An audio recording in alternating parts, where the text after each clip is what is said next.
ఉన్న బంగారాన్ని విడిపించి ఆ రోజు ఆన్లైన్ రేటుకే మేము కొంటాం. Sharma gold company. Pushpa 2 premiere release సందర్భంగా సంధ్యా థియేటర్ వద్ద తొక్కిసలాట్లో గాయపడిన శ్రీతేజ్ ను అల్లు అర్జున్ పరామర్శించారు. మంగళవారం ఉదయం కిమ్స్ ఆసుపత్రికి వెళ్లి శ్రీతేజ్ ఆరోగ్యంపై ఆరా తీశారు. శ్రీతేజ్ పరిస్థితి, అందుతున్న చికిత్సపై వివరాలు అడిగి తెలుసుకున్నారు. శ్రీతేజ్ ఆరోగ్యం మెరుగుపడిందని వైద్యులు అంటున్నారు. అల్లు అర్జున్ తో పాటు దిల్ రాజు కూడా ఆసుపత్రికి వెళ్లారు.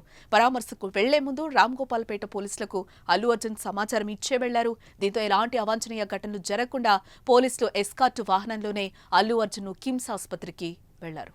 పుష్ప ప్రీమియర్ సందర్భంగా సంధ్యా థియేటర్ దగ్గర జరిగిన తొక్కిసలాట్లో రేవతి అని ఆమె చనిపోగా ఆమె కొడుకు శ్రీతేజ్ విపరీతంగా గాయపడ్డాడు. అప్పటి నుంచి అతను బేగంపేట కిమ్స్ ఆసుపత్రిలోనే చికిత్స పొందుతున్నాడు. 37 రోజులుగా శ్రీతేజ్ కి వైద్యులు అత్యాధునిక చికిత్స అందిస్తున్నారు. తాజాగా బాలుడి ఆరోగ్యం కాస్త కుదుటపడింది. కళ్లు తెరిచి చూస్తున్నాడని డాక్టర్లు చెప్తున్నారు. అయితే కేసు నేపథ్యంలో ఎన్ని రోజులు శ్రీతేజ్ ను చూసేందుకు అల్లు అర్జున్ వెళ్లలేదు. ఇటీవల అల్లు అర్జున్ రెగ్యులర్ బెయిల్ మంజూరైంది.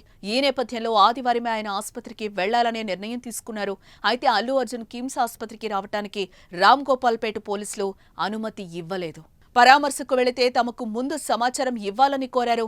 తాను వస్తున్న విషయం ముందుగానే చెప్తే దానికి తగ్గట్టు చర్యలు తీసుకుంటామని అన్నారు. బెయిల్ షరతులు ఉల్లంఘించకుండా ఉండాలని కోరిన పోలీసులు పరామర్శకొచ్చినప్పటికీ తమ సూచనలు పాటించాల్సిందేనని చెప్పారు. ఏదైనా అవాంఛనీయ సంఘటన జరిగితే దాని బాధ్యత అల్లు అర్జున్ పై ఉండవచ్చని హెచ్చరించారు. అలాగే ఆసుపత్రికి రాకను గోప్యంగా ఉంచాలని పోలీసులు సూచించారు.